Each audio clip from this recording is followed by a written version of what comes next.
Major Ravi medal గెలిచారని news అయి ఉండొచ్చు. చదివితేనే కదరా ఆ విషయం ఏంటో తెలిసేది. నేను సేఫ్గా ఉన్నా. డ్యూటీలో కొన్ని రోజులు బిజీగా ఉంటాను. డిక్కుని జాగ్రత్తగా చూసుకో. నువ్వు స్ట్రాంగ్గా ఉండు.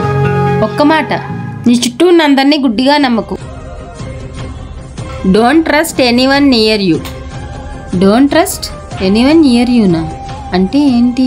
నా గురించి అయితే కాదు కదక్క. నేనైతే కాఫీలో మిల్క్లో చాలా హానెస్ట్గా ఉంటాను అక్క, నీకు తెలుసుగా. ఉండరా మహి, జోక్ కాదు.